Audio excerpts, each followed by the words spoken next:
¿Cuál es tu antecedente como investigador de la cultura ancestral para encarar el libro que has presentado? Bueno, muy buenas tardes, hermano. En primer lugar, agradecerte muy sinceramente y de corazón por este esfuerzo que has hecho para que esto se haga realidad. Y yo creo que no tiene precio, no tiene nada que pueda manchar esto que es un trabajo de investigación de muchos años.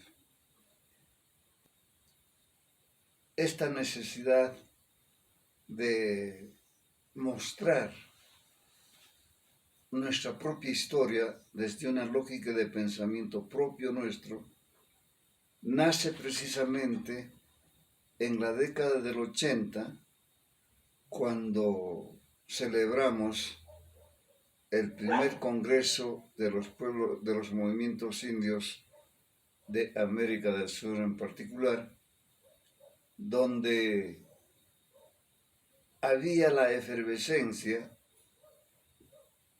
de volver a mirar nuestro pasado histórico y revalorar la cultura.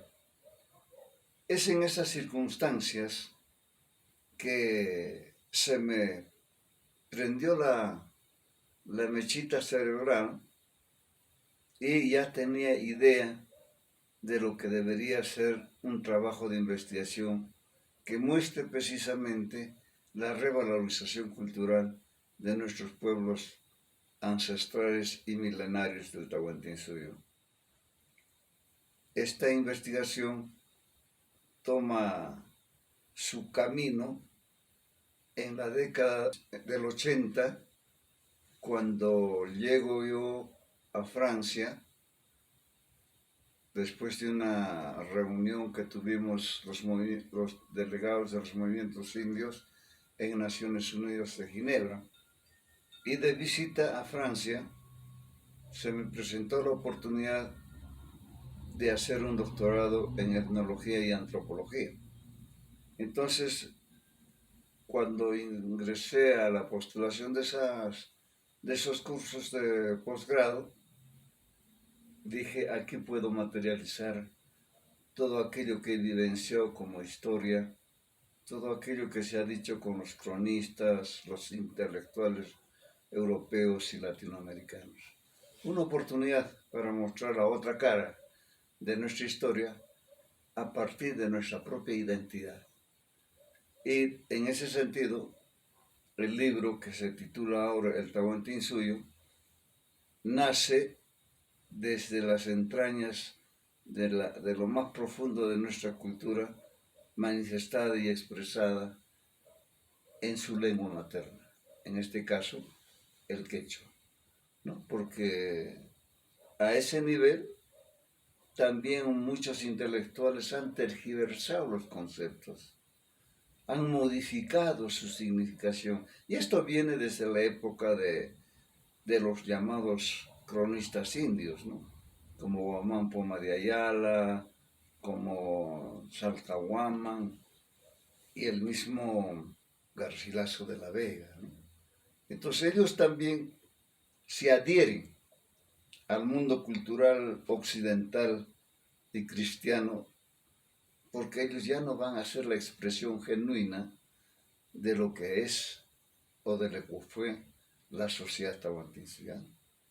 Ya ingresan al mundo cristiano, y desde esa lógica, desde esas valoraciones culturales eurooccidentales, se va a explicar la historia del Tahuantinsuyo.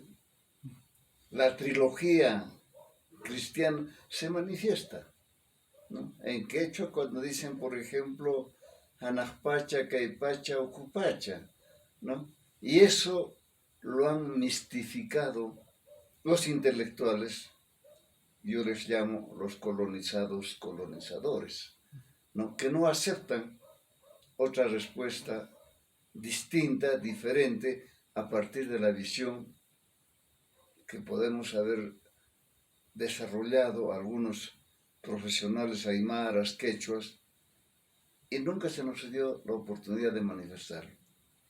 Entonces esos son algunos elementos que posibilitó y me empujó a hacer mucha lectura, a hacer mucha investigación de datos y contrastar con la realidad, ¿no? Esa es, digamos, la fuente inicial de cómo se ha hecho realidad esta investigación, gracias también a vuestra colaboración y a vuestro desinterés, muy por el contrario, a una voluntad solidaria y como quechua, ¿no? Entonces, eso ha sido muy importante en el desarrollo de esta investigación. En mi opinión, es la primera vez que hay un esfuerzo de mirar la historia del Tahuantinsuyo, un esfuerzo de darnos un brochazo de nuestra historia que hasta este momento había sido sustituida por la historia del colonialismo prácticamente, porque todo lo que aprendimos en la escuela, en la universidad, era historia desde el punto de vista de los invasores. Y eso fue una constante que ha impedido que nosotros recuperemos nuestra propia identidad y a partir de ello continuemos trabajando, ¿no? Es el primer gran mérito que yo le veo al esfuerzo que has hecho, fundamental. Y en segundo lugar, poner el dedo sobre la llaga de que el colonialismo no es la etapa colonial, es desde la invasión hasta nuestros días. Y eso es lo que los intelectuales y los académicos han tratado de escamotearnos esa mirada, ¿no? Y no ser conscientes de lo que ocurre actualmente con nuestras naciones ancestrales. Mi segunda pregunta va en esa dirección, ¿no? ¿Cuál es la mirada que tú le echas entonces al colonialismo desde su origen hasta este momento que estamos viviendo? Bueno, yo creo que Europa y los países o las monarquías que tenían un poco más de fuerza y poder marítimo, como Portugal y España, sin olvidarnos de Holanda, de Inglaterra y otros países, antes del siglo XVI ya empezaron a colonizar otros pueblos que están en otras latitudes, ¿no? Entonces ya habían conocido el África, ya habían conocido ciertos espacios de donde ya tenían un cierto nivel de comercialización y de saqueo de las riquezas naturales de esos países, que finalmente con el cierre del puerto de Amberes, que era la entrada de la comercialización entre Asia y Europa, ¿no? Porque los turcos o musulmanes pues cierran esa frontera y crea un problema de crisis económica en Europa. Ante esa situación, Portugal y España, que tenía una flota marina muy avanzada, se lanzaron al mar para buscar otras rutas. Y es en ese sentido que hay una competencia entre España y Portugal por encontrar espacios territoriales donde podrían implementar su sistema de colonización. Bueno, esos son algunos antecedentes que se conocen. Luego aparece este señor, este personaje que entra a la historia universal, don Cristóbal Colón.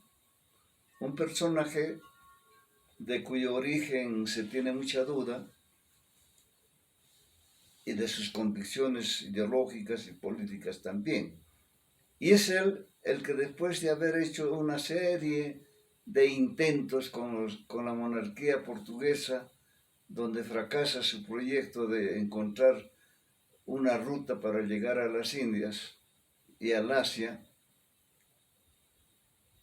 orienta su mirada y su quehacer hacia la monarquía española. Pero en un primer intento Colón también sufre un rechazo de parte de los reyes católicos. Ante esa situación, pues, el hombre decepcionado se refugia en el convento de la Rábida. Y allí hay algunos frailes que lo apoyan, que lo conocen y le recomiendan a la reina para que aceptara el proyecto de Cristóbal Colón. Y en ese intento y en esa relación que se establece, gracias a la recomendación de los frailes, la reina acepta apoyar el proyecto de Colón para encontrar otra ruta. Y evidentemente la reina, como estaba asesorado y financiado, vamos a decir, por judíos conversos, quienes tenían control de casi todo el aparato comercial, ¿no? Le dicen pues que no hay problema, que se podía financiar el proyecto. Y si encuentra la ruta, será bienvenido para nosotros y a él le daremos lo que corresponde. En ese contexto, entonces, la colonización se planifica, o mejor diré, la invasión a otros continentes. Y una vez concretado todo el aparato que iba a ser lanzado al mar, sale de Puerto de Palos las 3 carabelas que simbolizan el pensamiento cristiano, porque hace referencia siempre al Padre, al Hijo y al Espíritu Santo, hace referencia a los 3 reyes magos, que también en cierta medida refleja a los 3 continentes que se conocen a nivel mundial hasta ese momento. Entonces Colón emprende el viaje para encontrar la ruta hacia las especies. Y después de haber hecho casi 4 viajes, llega a las islas de Guanahani, islas caribeñas, donde considera que había llegado a la India y que estaban resuelto la ruta de la comercialización entre el occidente y la India. Los hermanos caribeños no estaban en un nivel de desarrollo como se encontraba la cultura maya azteca ni la tahuantinsuyoana, pero se aprovecharon de esa situación y volvieron a España llevando a esos hermanos caribeños para mostrar que realmente habían llegado a la India. Llevaron algunas muestras en oro y plata y algunos productos más.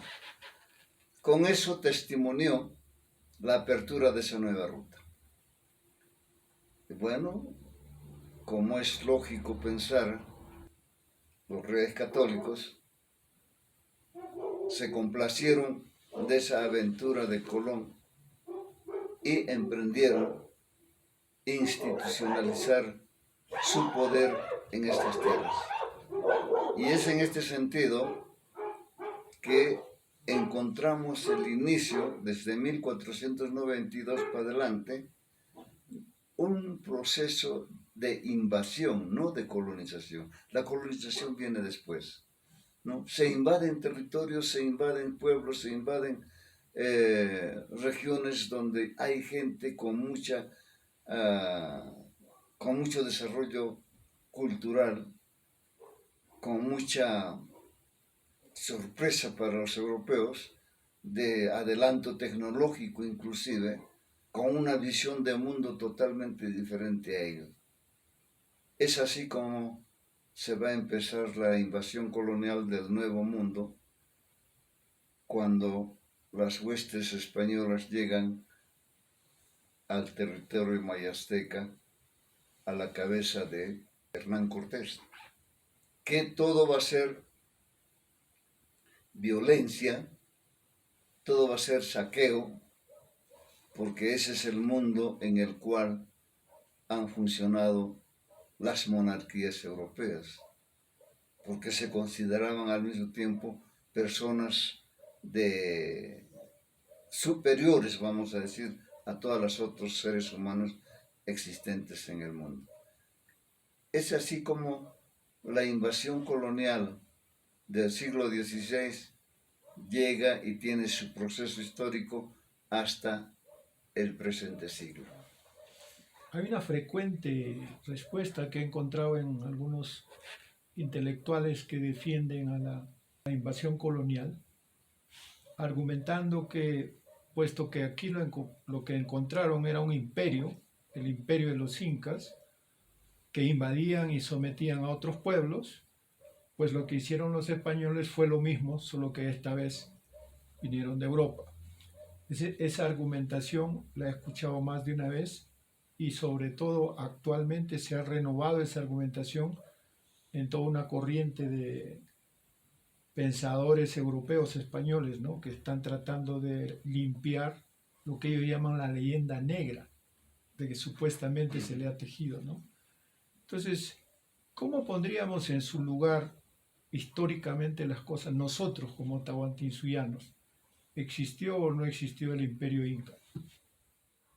Bueno, esto todavía sigue en debate porque es verdad que algunos cronistas, como decía, vienen pues con sus valores culturales, vienen con el conocimiento de su mundo, donde no se puede negar la existencia del imperio romano, el imperio persa, el imperio griego y todos los imperios que han existido en el mundo, ¿no? Ellos estaban muy cercanos a ello y además es parte del proceso de desarrollo evolutivo de la sociedad occidental. Cuando hay el encuentro de Cajamarca en 1532, donde se comete el genocidio más grande de la humanidad, los españoles ya habían supuesto, y ellos dicen que ya existía un imperio por la información que habían recibido en los distintos pueblos a donde llegaron en su trayectoria desde Panamá hasta las costas tunvecinas.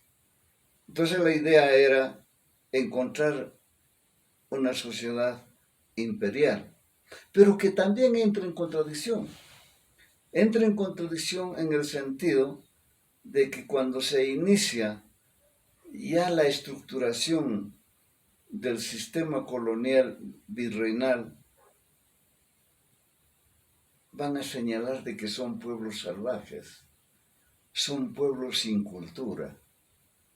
Y eso parece ser también una consecuencia de lo que ocurrió con el debate entre Sepúlveda y el dominico Bartolomé de las Casas, donde se discutía si los seres humanos que habían encontrado tenían alma o no tenían alma, ¿no? Entonces, como vieron que había una organización distinta, diferente a lo que ellos conocían, claro, ahí viene la idea de los imperios aztecas, de los imperios mayas, y eso se va a reproducir en la sociedad tahuantinsuyana. Entonces los cronistas, como les digo, dentro de una mentalidad de cristiano, ya cristianizados, castellanizados, que son los primeros elementos de la colonización mental, van a responder a las inquietudes y a las intencionalidades de los españoles. Entonces el imperio inca es la imaginación, es la elaboración de la mentalidad invasora y colonizadora de todos los españoles que se mantiene hasta el día de hoy. Porque una sociedad que no tiene propiedad privada, que no tiene clases sociales, que no tiene un ejército de conquistas territoriales, que no es una monarquía imposible que pueda haber generado un imperio. Eso es una elucubración de los españoles para justificar toda su acción genocida y de estructura de la sociedad tahuantinsuyoana. Y eso lo van a repetir evidentemente los cronistas que han escrito cualquier tontería, porque yo no entiendo cómo podían haber entendido un imperio, o cómo se dice imperio en quechua, o cómo se dice sometimiento, conquista de tierras, ejército en las lenguas maternas. Entonces ellos han inventado todo esto, y lo han inventado pues precisamente para validar todo este proceso de invasión y dominación que se ha implementado desde la creación de los virreinatos hasta la actualidad. Justamente. Lo que nosotros tenemos ahora, nosotros, nuestros hijos, estamos expuestos ahora a la historia vista desde esa perspectiva colonial, permanentemente en las universidades y ahora a nivel político, a partir de lo que fue toda esa campaña del bicentenario, nos están hablando ya de una nueva realidad que ya supone que nosotros como tahuantinsuyanos somos seres extintos, que la realidad histórica ya cumplió con una etapa y ahora todo se mueve machacando y acuñando el término de patriotismo, peruanidad, bolivianidad, ecuatorianidad, lo que sea, cualquiera de estos estados criollos que se construyeron. Entonces, a pesar que saben y dicen que la independencia no fue más que una burda falsificación de independencia, en todo caso lo más decente es reconocerle su carácter de emancipación, en tanto criollos, emancipados de sus padres. Entonces ignoran completamente lo que ha venido ocurriendo con la inmensa mayoría, ¿no? Con los hijos y herederos del Tahuantinsuyo, y nos han puesto ahora como una camisa de fuerza, ¿no? O eres peruano o eres boliviano o no eres nada, ¿no? O sea, han desaparecido nuestra memoria ancestral. ¿Cómo ve usted, que lo ha escrito críticamente, las consecuencias de esa visión histórica republicana? Bueno, yo inicio siempre cuestionando el rol que ha cumplido la Iglesia en este proceso de la colonización mental. La colonización mental que se ha sustentado precisamente en la filosofía escolástica y la teología, y en las formas de organización social del sistema feudal. Entonces, han ido elaborando, como digo, teorías muy pegadas a su mundo cultural. Y eso, a partir de 1821, vamos a decir, en lo que corresponde al espacio segmentado del Perú, la historia cambia. Cambia en el sentido de que ya al Tahuantinsuyo ya no se le toma como referencia civilizatoria y cultural, sino se le toma simple y llanamente como que fue un pasado histórico. Y en ese sentido, el intelectual europeo ha escrito los llamados cronistas, y entre ellos también se han copiado las informaciones que han tenido, y sobre esa base pues han formulado una historia falsa, una historia equivocada, que todavía se repite hasta el día de hoy. Y lo más grave en este momento es de que un sector de la sociedad, el mestizo, viene asumiendo un rol de reivindicación cultural y política, ¿no? Algunos ya entran en la corriente de indicar y señalar la existencia de una civilización andina. Entonces ellos ni siquiera toman como referencia el proceso civilizatorio cultural del Tahuantinsuyo. Ellos ya modifican de acuerdo precisamente a la sistematización del pensamiento colonial de los intelectuales europeos que postulan esa corriente para que los mestizos asuman una identidad cultural.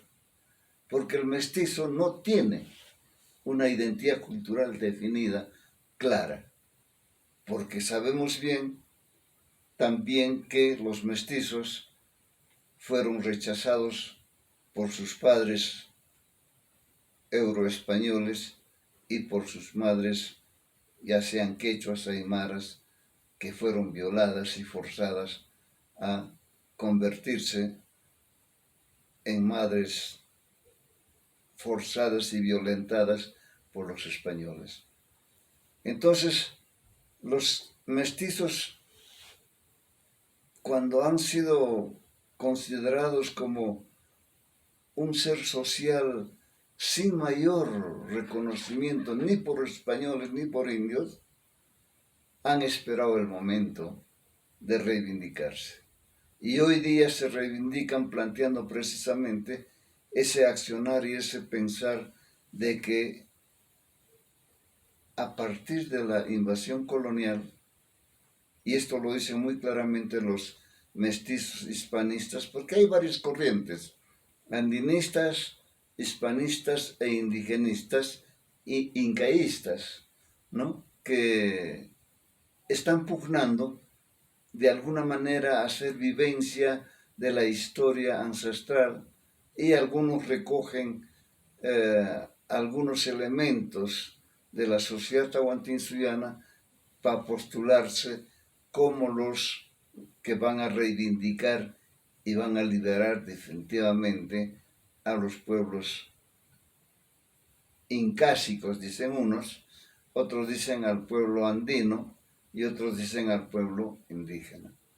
Entonces, estas corrientes no están buscando entender lo que realmente fue la sociedad tahuantinsuyana en su pluriculturalidad, en su plurinacionalidad y en su plurilingüismo, que es la parte final de las culturas anteriores a la sociedad tahuantinsuyana. La sociedad o la cultura mochica, nazca, paracas, huari, chivateros, pacaicasa, los lupacas y finalmente los del Collasuyo de lengua aymara y lengua quechua, que son las que subsisten. Entonces, ante el fracaso de los españoles americanos, o los reconocidos como criollos y mestizos, que no han logrado constituir una nación, que no han logrado consolidar el Estado-nación republicano, ya no saben qué hacer. Y ante esta frustración aparecen estos sectores mestizos para reivindicar su situación material, diría yo, porque están buscando ponerse a la altura de quienes ya han manejado el Estado-nación republicano, con la participación pasiva, sumisa, de todos los pueblos tahuantinsuyanos. Y aquí viene a jugar un papel importante quienes están dentro de la corriente indigenista. El indigenismo como una corriente política, pues viene desde tiempos muy largos, con el único propósito de asimilarlos a los primeros habitantes de nuestro continente. Y lo han logrado en buena cuenta, ¿no? Y sobre todo, en ese proceso de cristianización que les han dotado de una de una conducta, de un comportamiento sumiso al patrón, que en este caso era el español, que se hizo dueño de las tierras comunitarias que sometieron a los pueblos, ya no dentro de la visión cristiana, sino dentro de la visión de lo que era la explotación servil del modelo económico feudal. Entonces, vemos que también aquí se trasplanta el modelo de desarrollo social, político, cultural, jurídico, religioso, europeo en nuestra sociedad. Y con toda esa estructura, desde las encomiendas, desde las capitanías, todo esto neutralizan nuestra estructura organizacional comunitaria. Inclusive ahora el grupo de los hispanistas señalan de que ha habido un pacto entre Atahualpa y el rey Carlos III, y que se han reconocido sus valores de nobleza, que el Inca le ha entregado su vara de mando y el rey, ¿no? Hay un tal llamado Capitán Perú, un profesional, un historiador trujillano, que ha empezado a desarrollar este lenguaje, e inclusive para darle fe a ese tipo de manifestaciones, señala que hay cuadros en el Cusco, en Lima y en otros departamentos donde evidentemente la pintura nos muestra al Inca, al rey y a los virreyes elegantemente vestidos y haciendo pacto. Pero yo me pregunto, ¿quién ha hecho esos cuadros? ¿Quién ha pintado eso? ¿O quiénes eran los que se llamaban la escuela cusqueña? Pues todas esas pinturas están pues dentro de la lógica del pensamiento cultural de dominación del español. Incluso hacen aparecer como que en la época del virreinato no ha habido violencia contra el indio. La Santa Inquisición no mató un solo indio. Entonces dicen que han sido reconocidos los nobles de la monarquía incásica y la monarquía española, ¿no? Hay ese discurso ahora con excelente argumentación. Y eso yo creo que cala en la gente que no está informada realmente de nuestra historia. Además, porque realmente falta un mayor compromiso en los profesionales de la historia, de la antropología, de la sociología, de origen tahuantinsuiano, de lengua materna quechua aymara y otras lenguas existentes. Esa fue una de las razones también por la que yo me permití hacer este trabajo, para mostrarles de que tenemos nuestra propia visión del mundo, tenemos nuestra propia lógica de entendimiento de cómo fue nuestro proceso civilizatorio, de cómo fue las relaciones que se establecieron entre las distintas culturas existentes en todo el territorio tahuantinsuiano, que hoy día se llama América del Sur. No es la franjita coloreada que nos muestran en los mapas, no, eso también es otra invención de esos intelectuales colonizadores.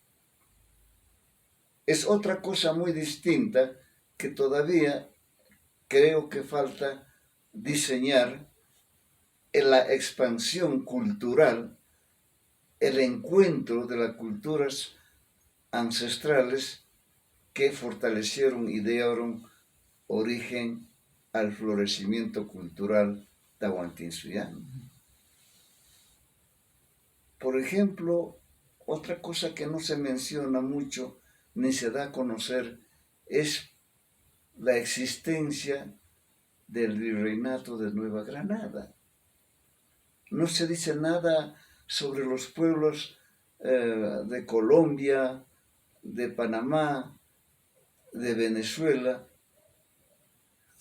poquísima la referencia, pero no se dan cuenta que gracias a Vasco Núñez de Balboa, que atraviesa la foresta del lado del Atlántico y llega al Pacífico, y que le llama el Mar del Sur, que para mí es el mar tahuantinsuyano. Es ahí donde empieza con mayor fluidez ese proceso de invasión y colonización de nuestras tierras. Y la negación de los saberes y conocimientos de la ciencia y la tecnología de vida que desarrollaron todos los pueblos que conformaron el Gran Tahuantinsuyo. Una organización que tenía sus normas jurídicas, partiendo de lo justo, que tenían su organización económica comunitaria de reciprocidad, ¿no? En el entendido de que todo era común y que no tenía un propietario individual, ¿no? Una relación entre el ser humano, el cosmos y la naturaleza, que se le reconoce también como la tridimensionalidad del runa, porque el ordenamiento cósmico influye en el ordenamiento social y en el ordenamiento del comportamiento del ser humano, ¿no? De ahí surgen los principios del equilibrio, la armonía, la complementariedad y todo aquello que sirvió para el bienestar común de todo el conjunto de seres humanos que poblaron y desarrollaron la civilización tahuantinsuyana. Y hasta donde tengo conocimiento, esos conceptos, sobre todo el mestizaje, se estructuran en la colonia, ¿no? A partir de lo que ellos estaban haciendo y todo ese cuadro que tienen de todas las opciones de mestizaje que habían aparecido con negros, con indias y todas las variantes que ellos ponen, ¿no? Clasificadas, tipificadas por ellos en la colonia para darle una explicación, para darle una justificación ideológica al proceso de agresión violenta que ellos estaban dando. No he podido encontrar ninguna coherencia que indique que nosotros hemos tenido algún concepto y alguna práctica de tipo racial, por lo tanto jamás íbamos a imaginar mestizaje. Bueno, yo creo que es bien claro la situación. El racismo ya es una práctica colonial, porque es en España y en Europa donde se da el racismo. Aunque realmente desde la visión biológica de algunos estudiosos indican que no existe raza. Al no existir la raza, pues no hay por qué hacer racismo. Lo que sí hay es la discriminación, la exclusión propio del que se considera superior, ¿no? Y con el correr del tiempo, con esa actitud de superioridad, se crea pues el concepto de raza. Y como derivado de ese problema, pues viene el comportamiento racista. Ya porque uno es blanco y todo, ya es superior y es mejor que el otro que es moreno, ¿no? Entonces, eso se institucionaliza con el propósito de someter al pueblo, con el propósito de negarle su dignidad como ser humano. Y eso se ve actualmente en las grandes capitales. Ahora hay otro, vinculado a este tema, un debate, una discusión sobre quién es cholo, ¿no? El problema del cholaje, que ya nuestro pensador aymara Fausto Reinaga ya ha desarrollado un poco sobre eso. Ahora recién parece que en Lima se está empezando a cuestionar la existencia del cholo que también es una versión mestiza, ¿no? Y mayormente de la gente migrante del campo a la ciudad, que se ha asentado en las ciudades y, bueno, allí han hecho familia y se ha dado y se sigue dando el mestizaje. Y como hay esa temeridad de ser mayormente discriminados, ya no dicen que son quechuas, ni son aymaras, ni son indios, ni indígenas, son cholos, ¿no? Entonces hay esa sensación de debate o de autoidentificación de muchas gentes, porque hay el problema de la ausencia del conocimiento de sus raíces étnico-culturales. Y todas estas personas, familias que han migrado especialmente a Lima, han perdido toda su identidad cultural. Los padres, claro que han sufrido para sobrevivir y mantenerse en esa sociedad. No les interesó mirar su realidad ancestral, sino adecuarse al mundo al que han llegado para su sobrevivencia. Inclusive algunos decían, no vas a hablar quechua porque puedes sufrir como yo he sufrido en la época de los terratenientes, en la época de los hacendados. Porque fue perseguido la lengua materna en las épocas del poderío de los latifundios y de las haciendas. Hay la necesidad de sacudir a las instituciones que se dedican a difundir la cultura y decirles que miren con un poquito más de racionalidad, con cierta mirada científica, el pasado histórico.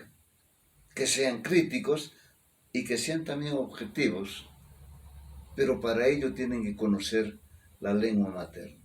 Si no se conoce la lengua materna, no es posible tampoco entender esa dinámica en la que se han dado los florecimientos culturales regionales. Y quería aprovechar esto que acabas de mencionar, porque así como en tu caso, a mí me parece muy interesante algunos trabajos de nuestro hermano Eusebio Manga Quispe sobre los mitimaes primero y después sobre los yanaconas, a partir de la lengua, ¿no?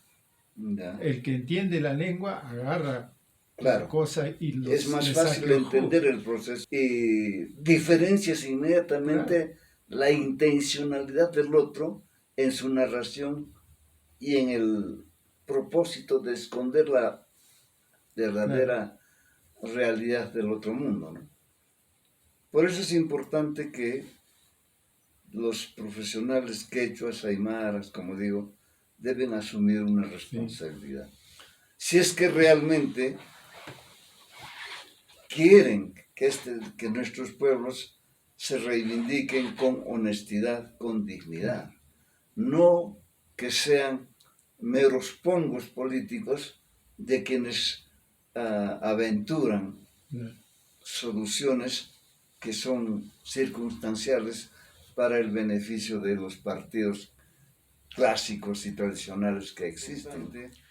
Yo me he hecho ese reto, por eso al ponerle el título, he puesto, ¿no? Reto a la colonización mental histórica latino-hispanista. Estoy identificando claramente a quienes han tergiversado nuestra historia.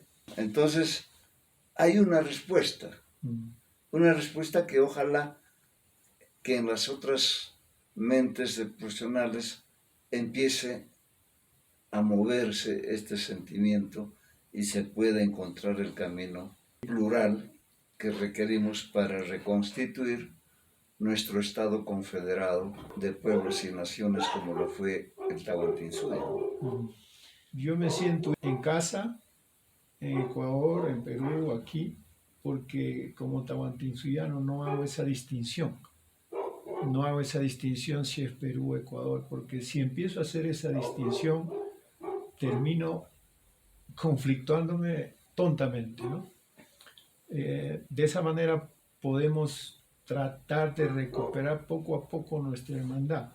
Pero a partir de ese viaje y de las experiencias vividas, he notado que en este periodo cuanto más se habla o cuando más se propagandiza símbolos ancestrales tahuantinsuyanos, más lejos está la reivindicación de la identidad, del modo de vida y de las posibilidades de luchar por una restauración, por una defensa de nuestra cultura ancestral y para que eso sea pues una guía práctica en nuestra vida diaria, ¿no? Ahora he visto difusión propagandística de nuestros símbolos, pero hay cada vez menos conciencia. Usted que tiene la experiencia boliviana donde se ofreció la promesa de que por fin los pueblos ancestrales podían de algún modo verse reconocidos y encontrar el camino, digamos, a la restauración de su modo de vida ancestral. ¿Qué ha pasado con ese sueño? ¿Qué es lo que nos está mostrando la cruda realidad actualmente? Bueno, yo creo que siempre se arrastra, ¿no? Desde estas épocas de la invasión colonial. La unidad territorial del Tahuantinsuyo, que para mí es América del Sur, desde la primera repartición territorial que se hace por una bula papal, la Intercoeteris, del 3 de mayo de 1493, ante el conflicto de España y Portugal, y como el Papa era la máxima autoridad que podía dar soluciones, pues hace una línea imaginaria que entrega un lado a Portugal y el otro lado a España. Entonces esa es la primera repartija territorial, cultural, que va a incidir en la repartija territorial en el proceso de invasión, por ejemplo, entre la gobernación de Francisco de Pizarro y la gobernación de Almagro, la Nueva Toledo, la Nueva España, ¿no? Entonces, eso va a continuar en el proceso republicano cuando van a aparecer las republiquetas. Y en las republiquetas, evidentemente, quienes toman el mando, quienes van a continuar con el proceso colonial, son los criollos, los mestizos y algunos mulatos. Entonces, vemos cómo esa unidad territorial, esa pluralidad cultural, lingüística que existía, se derrumba, se cae y se impone la lengua del colonizador. Se impone la lógica de pensamiento cultural del colonizador. O sea, podríamos decir figurativamente de que nos cambian de chip. Retiran el chip ancestral y nos ponen el chip contemporáneo colonial. Porque en el siglo XVI empieza la modernidad. Y allí empieza también el sistema capitalista a estructurarse. Entonces,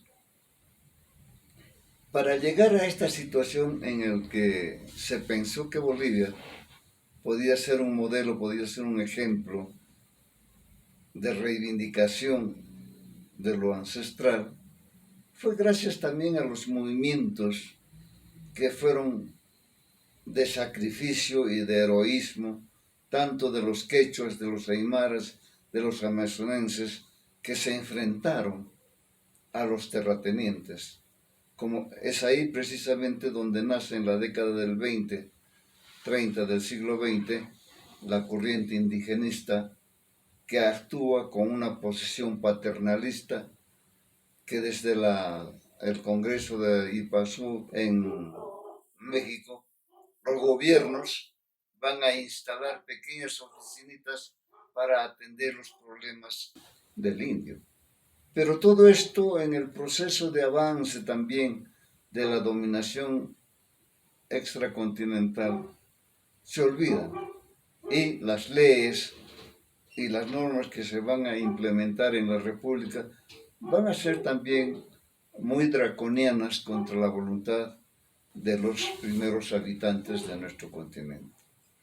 Y es en esa circunstancia que llegamos a la época de los movimientos sociales en Bolivia. En Bolivia se dieron antes de que Evo Morales llegara al poder el gran movimiento indianista del movimiento indio Tupac Katari, liderado por nuestro hermano Constantino Lima, que fue una confrontación ideológica, una confrontación política muy fuerte contra la derecha y contra la izquierda. Fue tan fuerte que el pueblo respaldó este proyecto.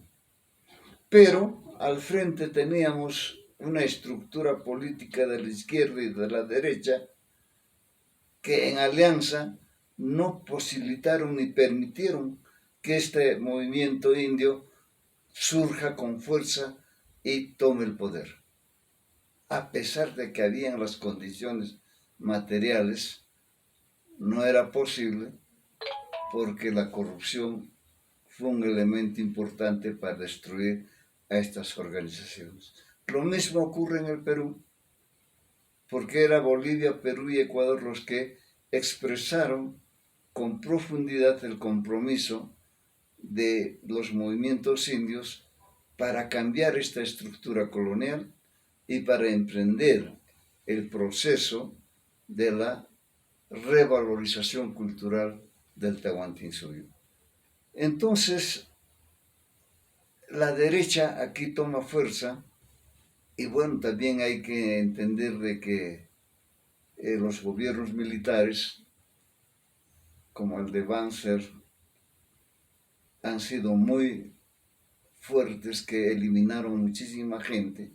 La persecución ha sido muy draconiana, vamos a decir, ¿no? Y la población boliviana, pues mayoritariamente son quechuas, son aymaras, son tupi-guaraníes, y la minoría mestiza criolla no era gran cosa, pero tenían el poder de la economía y el poder político. Y ante esa situación de la emergencia de los indianistas, aparece otra fuerza que vienen a ser los cataristas, ¿no? Estamos hablando de la década del 80, donde los cataristas se organizan como sindicato campesino, ¿no? Pero dentro de una mentalidad socialista. Entonces había una confrontación entre indianistas y cataristas, ¿no? Los indianistas que recusaban toda forma de dominación colonial y mental, y los cataristas aceptaban en cierta medida el modelo democrático, el modelo republicano que estaba instalado en nuestra sociedad. Pero eso fracasa justamente porque la infiltración de la izquierda y la manipulación de la derecha, las prebendas con dinero y con dádivas, hace que se fracase en el proyecto indianista, tanto en el Perú como en Bolivia. Y en Ecuador lo que sucede es que abandonan, después de la traición y de la división del CISA, después del Congreso del 83, aquí en Tiahuanaco, se vuelcan hacia las corrientes indigenistas, paternalizados siempre por las organizaciones no gubernamentales que van a condicionar su actividad en la promesa de ser apoyados financieramente para sus proyectos que podían desarrollar ya sea en el campo o en la ciudad. Entonces, en esas circunstancias, el movimiento al socialismo de Evo Morales, que ya había empezado a actuar desde cuando fue diputado por Cochabamba, buenos años, creo que por lo menos más de 10 años, ha sido diputado. Entonces ya tenía conocimiento y manejo de lo que era la política. Y su adhesión al modelo del socialismo cubano y su gran admiración a Fidel Castro, pues le hace pensar en que él debería emprender la creación y la instalación del socialismo del siglo XXI. Y para ello, muy hábilmente, utiliza el indigenismo, ¿no? Utiliza todas aquellas normas jurídicas que salieron de las Naciones Unidas en favor de los llamados indígenas. Y empieza a organizar y a hacer un discurso indigenista sin mezclarse todavía con el modelo socialista. Entonces, la gente ve a Evo Morales como la figura que va a reivindicar a los indígenas y que va a seguir el camino de Túpac Katari. Claro, el hombre en sus discursos era muy indigenista, pero ya cuando llega a la presidencia, instrumentaliza el indigenismo para empezar a estructurar el modelo socialista cubano. Y es así como el partido o el movimiento al socialismo entra en la estructuración del modelo de organización política cubana, ¿no? Y se organizan en esos niveles, pero siempre con el discurso indigenista. Y al mismo tiempo, lo que hace es prebendalizar a las organizaciones campesinas, a comprarles, vamos a decir, su conciencia, haciendo aparecer como que él es parte de esa sociedad. Y es así como se empieza a estructurar algunas recomendaciones que hacen las Naciones Unidas a través de sus declaraciones en el convenio 116, el derecho indígena y algunas otras normas más que salen, que lo va a instrumentar y lo va a integrar en la constitución política que rige actualmente en Bolivia, donde el indígena es simplemente un señalamiento literal que no tiene ninguna acción real, objetiva, de ese reconocimiento de las 37 nacionalidades, de ese señalamiento del Estado plurinacional, que es aparente, no es real. Porque la estructura del Estado republicano de Bolivia sigue incólume, no se ha modificado, no se ha desestructurado, vamos a decir, en ese planteamiento del Estado plurinacional. Porque si hubiera sido objetivo y real ese planteamiento, las instituciones republicanas han debido sufrir su modificación, y empezando por el Congreso. El Congreso debió ser de carácter plurinacional, con la participación de los 37 nacionalidades reconocidas en la Constitución, pero no. Ellos decían, no, pero tenemos nuestros diputados aymaras, tenemos nuestros diputados quechuas, tenemos nuestros diputados tupí-guaraníes. Claro que tienen, pero están insertos dentro de un partido. Entonces el partido debería haberse eliminado para reestructurar una nueva organización representativa dentro de lo que está señalándose como sociedad plurinacional. El modelo económico sigue siendo un modelo neoliberal, no ha cambiado. Por ejemplo, si queremos analizar o reflejar el área laboral, aquí ya no existe la estabilidad laboral, ni menos el contrato que garantiza, digamos, la permanencia del trabajador en la empresa donde va a ir. Se sigue instrumentando lo que el neoliberalismo en su política laboral ha ordenado, o sea, hacer contrataciones de trabajo por 3 meses y cada 3 meses hacer renovación de contrato, lo que se llama, creo, es el contrato civil, donde el trabajador ya no tiene ningún beneficio social. No tiene jubilación, no tiene derecho a la salud universal, a la educación, ya no. Sigue actualmente esa situación en este estado que supuestamente es un estado descolonizado. Se critica a la República como un estado colonial, pero que están viviendo dentro de la colonialidad. Entonces Bolivia no ha cambiado.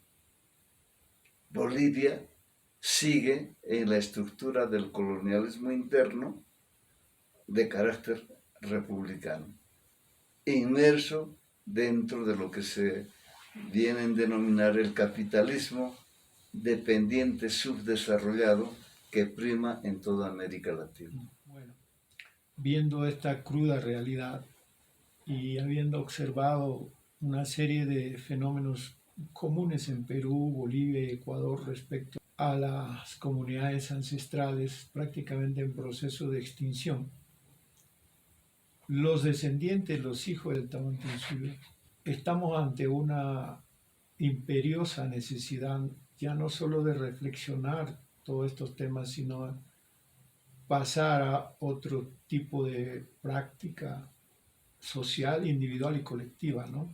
Hay 4 elementos que en todas estas conversaciones he venido recogiendo como constantes para poder encarar el futuro con posibilidades, por más que seamos muy pocos los que aún tengamos convencimiento. Ningún proyecto que no se base en la autonomía, autosostenimiento, autodeterminación va a poder ofrecer ninguna posibilidad futura. Y sobre todo el autosostenimiento, porque a nosotros nos han destruido con financiamiento, ¿no? Básicamente desde el Estado o desde las organizaciones del capital internacional.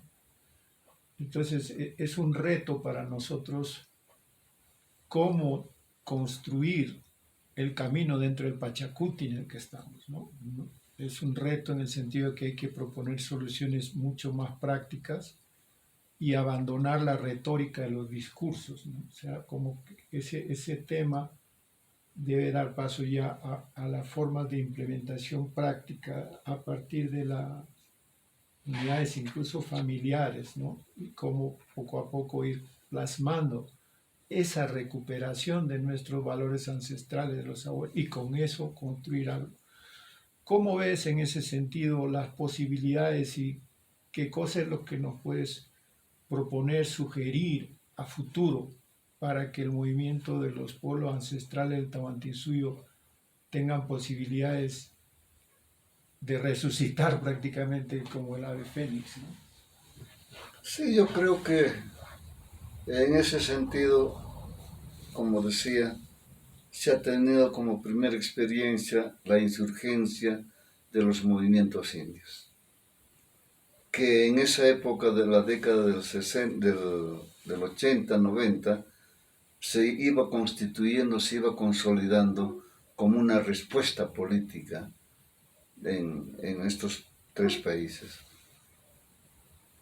Pero se fracasó precisamente por la falta de conocimiento de nuestra historia y de nuestra lógica de pensamiento ideológico, que no se consolidó plenamente.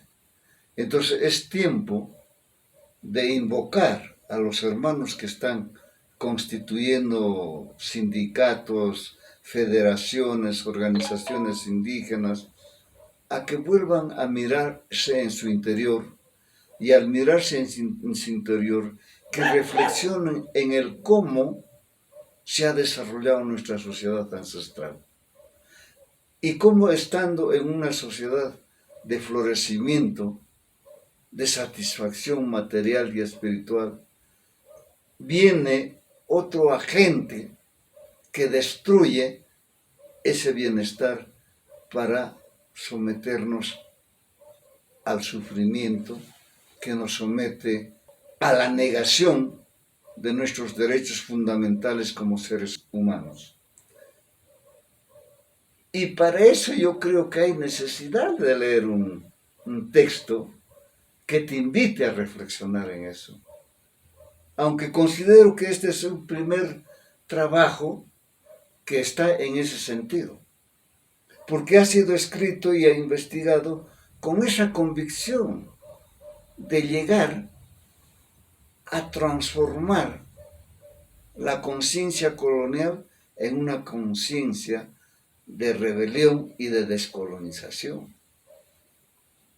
Y es a partir de esa heredad étnico-cultural e histórico poder empezar a construir el instrumento político que debe encaminar y debe asumir la responsabilidad de retomar o de reconstituir el modelo de sociedad que nos inspira la civilización tahuantinsuyoana. Por eso digo que en este momento, ¿no?, el mestizaje que está empezando a estructurarse y a organizarse con esos discursos de andinismo, hispanismo, indigenismo, van a continuar la dispersión y la confusión en el que siempre hemos vivido. Recuerdo, por ejemplo, el discurso de Belaúnde cuando decía el Perú como doctrina, ¿no?, y que inspirado en eso habían creado cooperación popular. Bueno, de alguna manera la situación económica comunitaria les ha servido para sus objetivos, para sus fines. Pero hoy es el momento de que el compromiso lo asuman los profesionales, los intelectuales, quechuas, aymaras y amazonenses, y empiecen a forjar la alternativa política a la situación colonial en la que nos encontramos. Ha habido muchos intentos, hemos puesto de nuestra parte esfuerzo para impulsar esta situación, pero lamentablemente el vicio de la mendicidad nos ha ganado. Porque muchas veces los hermanos que venían a una reunión o que se les convocaba a un congreso siempre pedían la propina. Y si no se les daba la propina, no venían. Entonces era gente que tenía el corazón, tenía el sentimiento, pero como materialmente tampoco se pueden pagar ellos sus viajes, había que incentivar ese tipo de manejo para tener las asambleas, para tener las reuniones y para impulsar lo fundamental, que era la autogestión comunitaria, que nadie lo hizo, a pesar de que se discursaba, se discutía, pero más primó el financiamiento externo de las organizaciones no gubernamentales. Eso liquidó ese espíritu comunitario, ese espíritu de retoma de lo que era el Aini, la Minca, el Camayaque, el Yanapacue, como formas de relaciones sociales de producción comunitaria. Y como sufrimos este primer fracaso, pues hemos dejado, vamos a decir, la cancha libre a la izquierda, que postulaba una sociedad socialista con un poder único colectivista. Y ya no hubo más líderes ni dirigentes que podían seguir impulsando el movimiento indio. Nos aplastaron los indigenistas, nos aplastaron los partidos tradicionales, conservadores y neoliberales. Y hoy día me parece a mí que estamos en una coyuntura que posibilite reestructurar, reorganizar y reagrupar a los hermanos que de alguna manera se sienten aymaras o se sienten quechuas en el mundo o en la línea indigenista. Pero se necesita de liderazgo, se necesita de gente que se vuelva a comprometer como nos comprometimos en la década del 80 para impulsar el movimiento indio y empezar a caminar con pies propios. Eso nos está faltando. Y ojalá que este texto sirva para la reflexión y para el debate y desmistificar la historia oficiosa que cada estado ha creado. Entonces aquí en Bolivia, por ejemplo, los máximos constructores de cultura y civilización son únicamente los aymaras. Los otros no pintan mucho, ¿no? Entonces también ese es otro, cómo se ha ido pegando en la persona, inclusive el profesional, ese espíritu egocéntrico, ¿no? Hay un egocentrismo aymara bien fuerte aquí, que incluso han aparecido nuevos caudillos que están tratando de construir la nación aymara. Veremos a dónde van, pero no entran en la recuperación de lo ancestral, de lo profundo que ha sido el Collasuyo, por ejemplo. Entonces, nos faltan hombres que se comprometan, mujeres que se comprometan en este nuevo proceso que nos invita el siglo XXI a emprender nuevamente la lucha, nuevamente el compromiso del reconocimiento de nuestra soberanía y de nuestra dignidad como seres humanos. Lamentablemente, las instituciones llamadas educativas, entre comillas, no sirven. No sirven porque responden a la estructura del Estado colonial. Responden a los intereses de quienes se suceden constantemente en la administración del gobierno, con políticas que son totalmente contrarias a la política que se debería implementar y formar a los futuros profesionales para que de alguna manera puedan empezar a cuestionar el modelo colonial en que se encuentran. Las universidades y el sistema educativo, entre comillas, en América Latina está en un proceso de decadencia muy fuerte. Para despedirnos, ¿sigue resonando en su corazón las palabras de Tupac Katari? Volveré y seré millones. Bueno, es importante ese eslogan, pero yo preferiría el eslogan de Tupac Amaru y de Pedro Vilcapasa, que en el fondo nos dice: no nos sometamos a este gobierno que tanto daño nos han hecho. Entonces, si ese gobierno está identificado a quién es responsable y culpable de nuestra situación en la que nos encontramos. Porque eso de que volveré y seré millones, inclusive hay debate en el sentido de que fue Evita Perón la que lo dijo, ¿no? Y hay, creo, otros personajes también que aparecen con eso. Pero no hay nadie que responda y diga: esto lo dijo Perón por decir, ¿no? No te sometas a este gobierno porque tanto tiempo nos ha sometido. Y eso lo ha dicho Vilcapasa, cuando se estaba Diego Cristóbal Tupac Amaru entrando en el pacto de pacificación con el virrey. Yo creo que hay que focalizar al enemigo principal.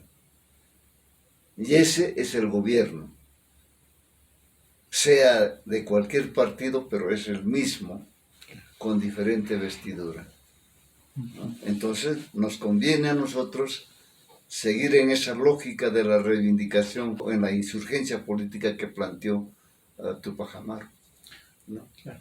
De retomar las estructuras socioeconómicas ancestrales y expulsar al extranjero. Claro que ahora no será posible sacar a los extranjeros que ya están asentados muy fuertemente en el país, pero sí podemos lograr modelos de desarrollo económico comunitario. Pero para eso yo sostengo y proyecto la necesidad de una asamblea constituyente que en el debate y en el pacto social que se tenga que hacer se discuta el modelo federativo del Estado.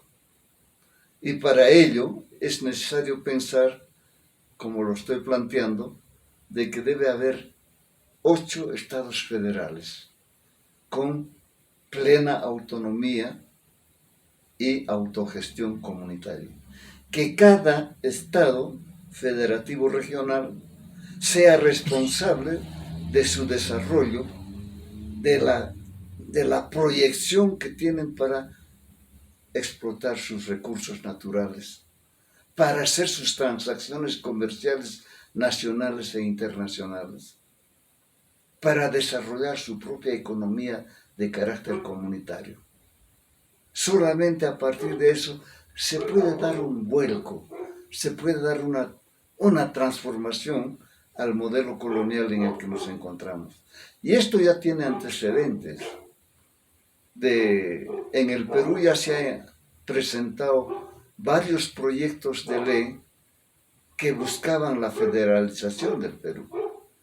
Y una de ellas sumamente interesante fue planteado cuando estaba de diputado un hacendado de Azángaro, Lizares Quiñones, que planteó la federalización tomando como modelo 4 suyos del Tahuantinsuyo, que lo estoy replicando en mi trabajo sobre lo que es la nueva estructura del futuro Estado confederativo del país.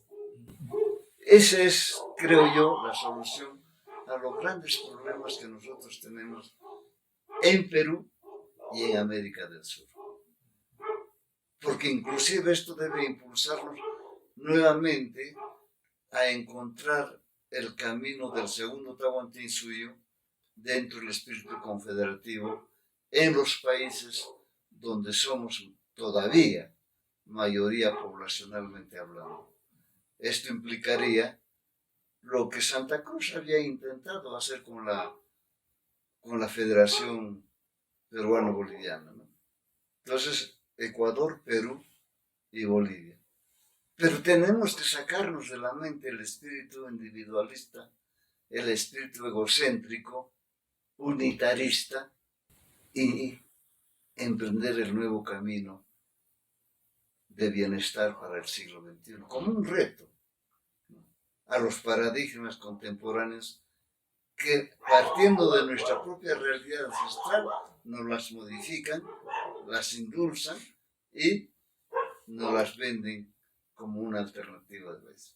Pues entonces ahora queda el compromiso de todos quienes todavía tienen algo de su dignidad ancestral, empezar a organizarnos para poder dar los grandes saltos que el Pachacuti y el Incari están aquí presentes. Entonces hay que recorrer el Capañán ideológico, político, para reconstituir la sociedad confederada del segundo Tahuantinsuyo.